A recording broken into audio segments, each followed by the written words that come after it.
Alright, so I'm making a bit of a different video today. It looks like it's going to be like another deck profile. Tyler, why do you keep doing deck profiles? But today it's actually not going to be a deck profile as you can see in the title. Today I'm actually going to discuss Prank Kids as a deck. So in case you want to not look at deck profiles and actually build the deck yourself, I'm going to give you a guide, some analysis into card ratios for this deck.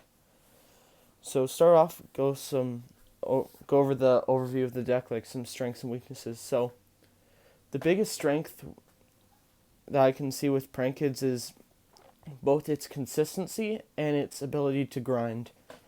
So when I say consistency, like it can be inconsistent at times, but for the most part, most of its combos are usually 2 card, 3 cards, so you're not using up your entire hand, so to say. But there are some times where you can use up your entire hand to go for pretty nasty boards. And when I say like its ability to grind, so Prank Kids as a deck, it's got some good effects. It does a lot of special summoning. It's a combo deck, but its ability to keep recycling its cards and keep bringing out more monsters really helps you when you're in a grindy situation. Like turns 1 and 2, chances are you're starting off fresh. You're doing your full combos, all that. Not worrying. You just want to get your board set up. And later on down the line, you can like shuffle cards back, keep drawing cards, use all these different cards to gain all sorts of different advantage, such as with the extra deck monsters. So that's where I find Prank Kids shines the most. Now, Prank Kids' weaknesses are pretty simple. One, it can be inconsistent. Its best combo you could do is open up Dropsies, another Prank Kids monster, and a fusion spell. That's its best combo. Like if you want to make Toad and do your whole other shenanigans. But if you don't open that, it's pretty hard to put up a decent board. Another issue I have with Prank Kids is it is a combo deck. Most combo decks you think are, oh my god, spam negates all this. Prank Kids is a fair combo deck. So now I don't see it as an issue for the most part.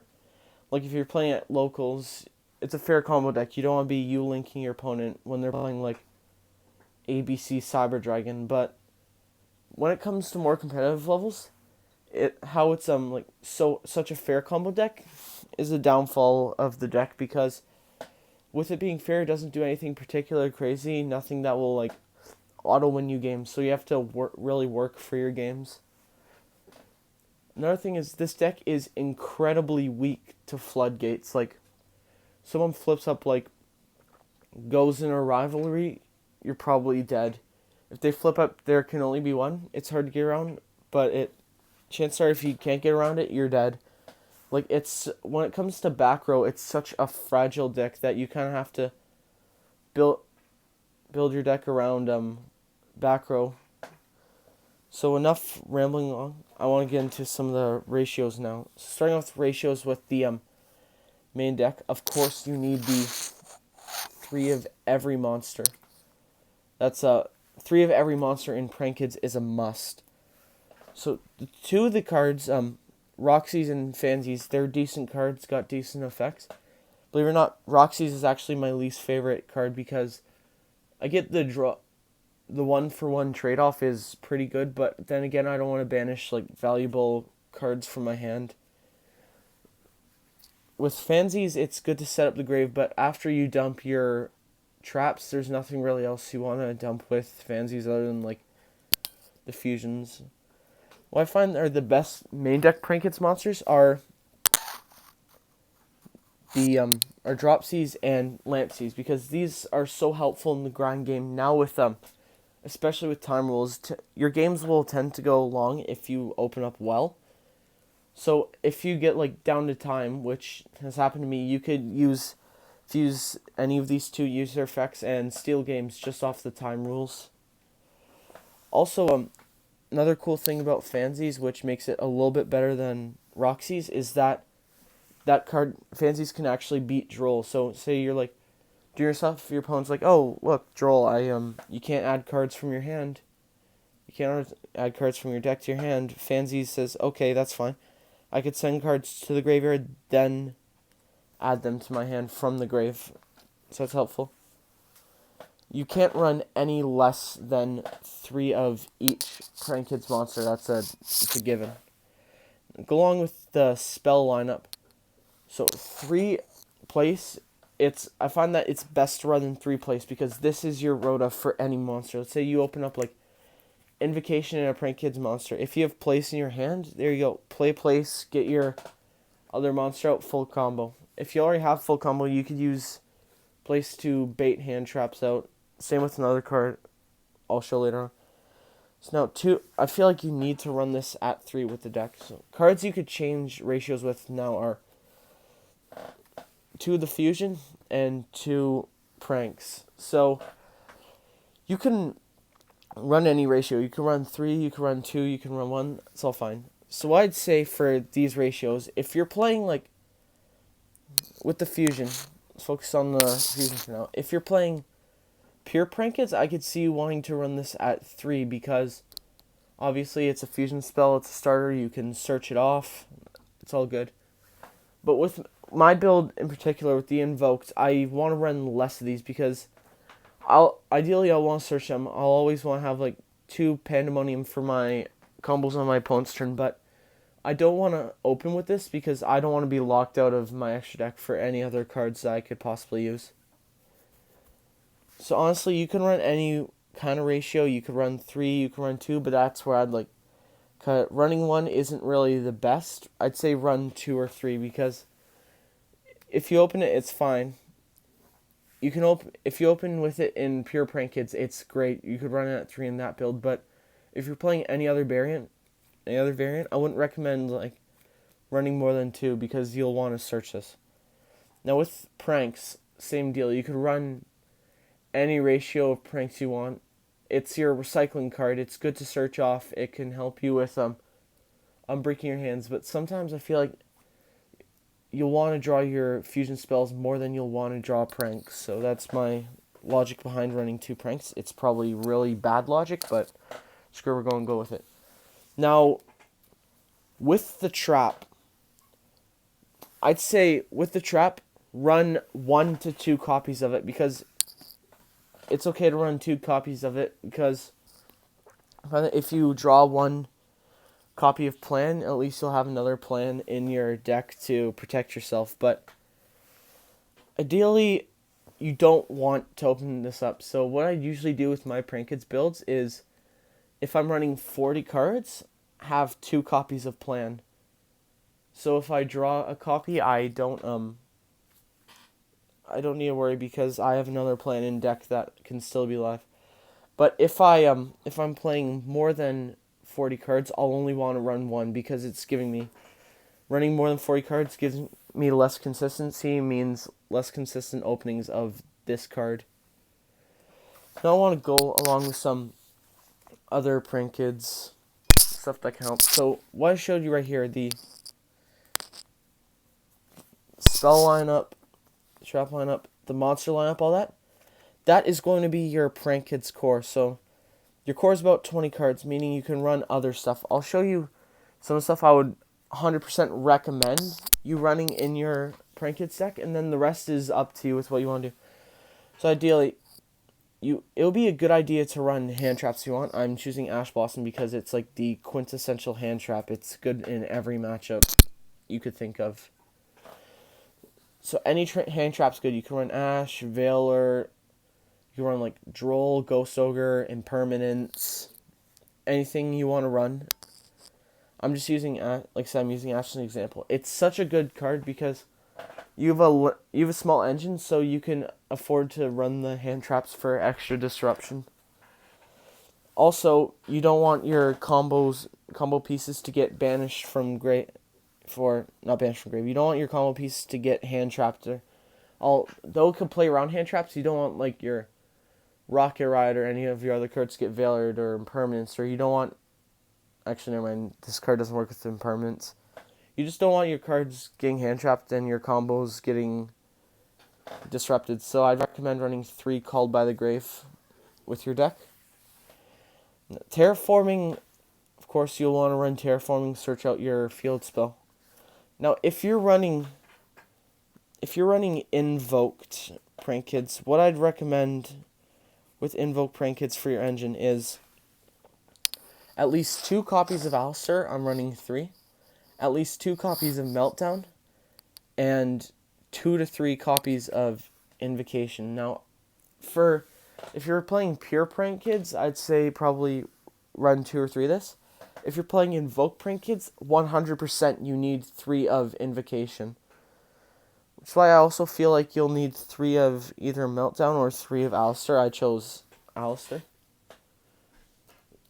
So, the reason why, for the most part, you'll want to play an invoked engine is because not only does it help you with your consistency by giving you more plays, it can really, the plays it can set up are explosive. Along with the extra deck for the invoked engine, you'll want to run... where is it?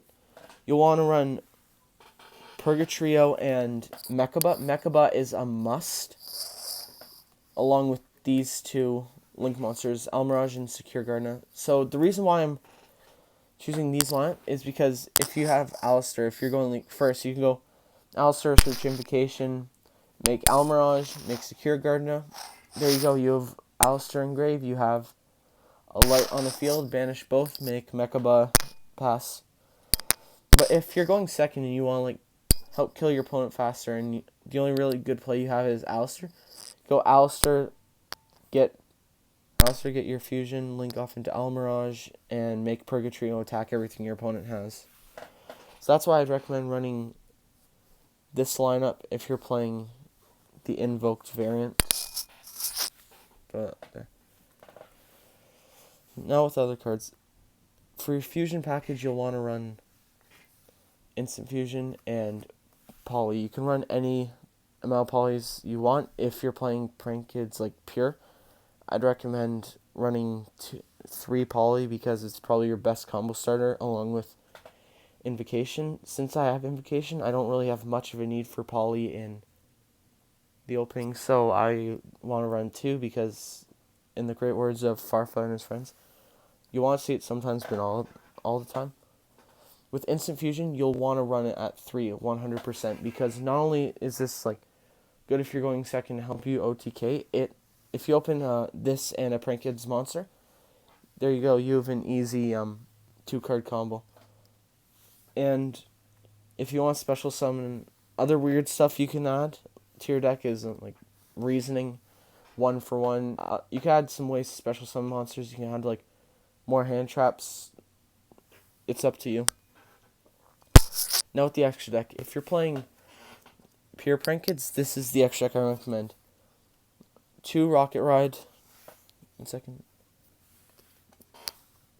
2 copies of Weather Washer and Battle Butler, standard ratio. The only reason why I cut Washer to 1 for my Invoke variant is... What? I'm making a YouTube video.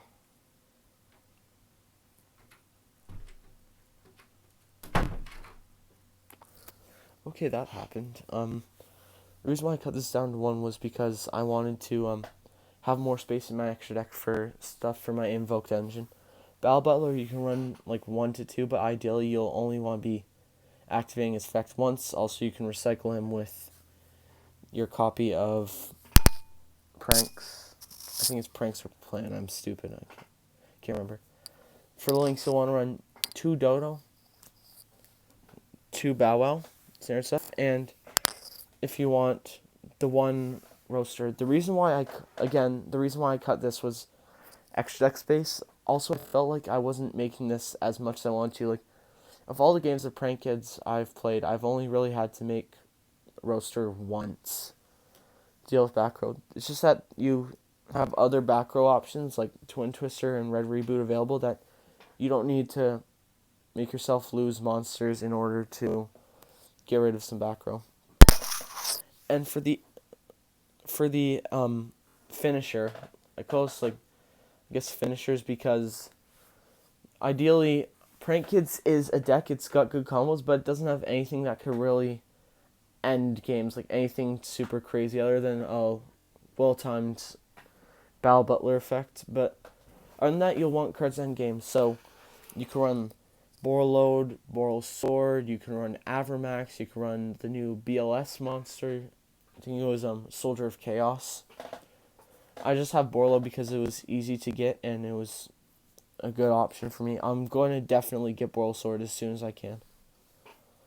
And for XZ monsters, if you want to run XZ monsters, I'd recommend Toad because you can make it with the 2 Dropsies, helps make your first turn board better. But if your opponent's playing like a really graveyard reliant deck like Orcust or something, you can make the Dweller. So I'd recommend with it. Now I'm not going over recommendations with the side deck. Wait, I forgot. Another good thing you can run in the pure variants of Prank Kids is the Nightmare monsters.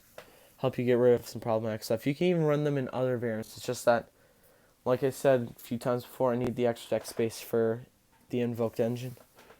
So now, as I was saying, I'm not going to talk to you guys about the side deck because with the side deck, honestly, it's up to you. It's up to how you build your side deck around your meta game. But I guess I will give some side deck options.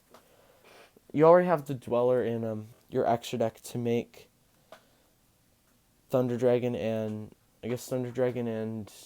Orcust lives harder. Hell, I don't even know if Thunder Dragon really used the graveyard that much, but Lancia is a good option as well for the side deck. If you want to get rid of some cards on your opponent's side of the field, well, the Pancratops is really generic and really easy to make. You can also use other stuff like you can use Kaijus, you can use Sphere Mode, Lava Golem. Yes, I've seen Lava Golem being used. You can use the new hand trap coming out, the one that I don't remember what does, the dinosaur one that you can probably search off. Now for some other cards, say you're playing a format where a lot of decks are searching cards and adding them to hand, you can run Shared Ride for the additional draws. Because this has been useful in a few matchups. I found it's been useful in Sky Striker. It's been useful in some Pen Magician matchups. Just felt like it's worked out well. Now for the extra side deck for back row hate, you can even run the back row hate in main deck. Like I've seen some main deck builds with Denko Sekka. But you can run like Sekka, Twister, Reboot. You can run like MST, Cosmic Cyclone, any back row removal you really want. You can run in the side deck or the main deck. I'm just giving off examples, like I said. So now, done with that. So some variants I've seen that you can run with Prank Kids. You can run pure Prank Kids like I used to do. It was a pretty solid deck. It was fun, but I felt like it wasn't as explosive as the other variants. Sorry about that. Another variant you can run is like I've been running, the Invoked variant. I've been having the most fun with Invoked variant. I absolutely love it. If you want some nutty stuff to go down, you can run like Orcust Prank Kids. With Orcust Prank Kids, I've seen I think the ratio for the Orcust stuff is 2 Harp, 2 Symbol, 2 Orcust Nightmare, a World Wand, Babel, and the other copy of Crescendo. That's what it is. And then the extra deck, 1 or 2 Galatea, 1 Longirsu, a Dingirsu, some other stuff you really want if you're playing the Orcust variant. Some other variants to go over are Thunder Dragon variant. Now this variant's effective with this deck because if you look, Fanzes is a Thunder monster, so it has some synergy with the Thunder Dragon cards. For this side, I've seen someone use Thunder Dragon Fusion even to make like the copy of Battle Butler easier. You can run like Dragon Hawk, Dragon Roar, Dragon Dark, all that stuff. Do special summoning, searching, all that. And for the extra deck, of course, the Colossus. You could play the Predaplant variant, which is Scorpio, Cobra, and Starving Venom. Another good, or the Draco, whatever it is, fusion. Another good card that could be useful for side decking. You don't necessarily need to exclusively run it in Predaplant is this copy of Super Poly. You could run 1 to 3 however your meta's shaping up, however you feel like it. You can run 1 to 3 Super Poly.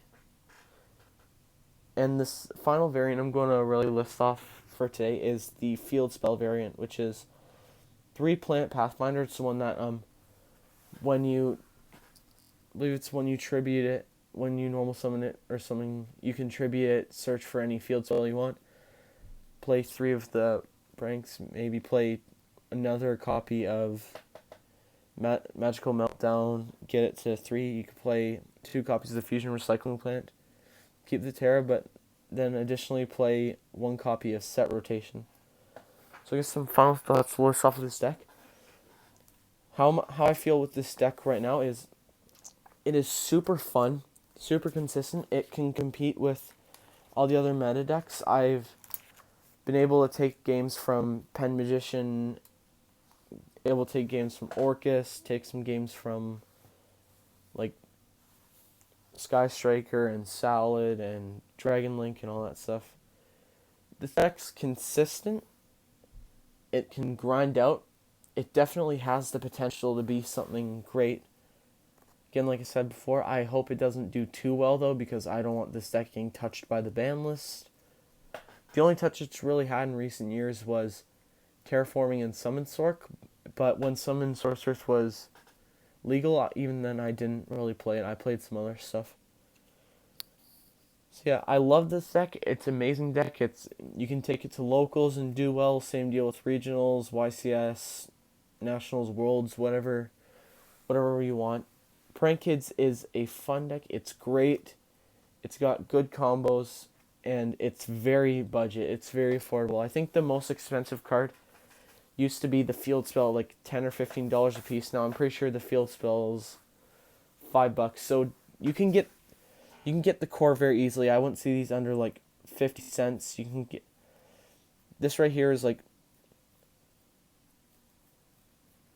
$6 or maybe less to get the monsters. Probably about 5 or less for the field spells. Same deal with the monsters for the fusion, the summoning one, and the trap. It's just that whatever ratios you want to play at, you can do. I sort of made this video as a guideline, like I said at the start, to get anyone who still has some questions about Prank Kids into Prank Kids and give them like a guideline of what ratios to use, what variants you want to build, anything you want. But overall, it's your deck.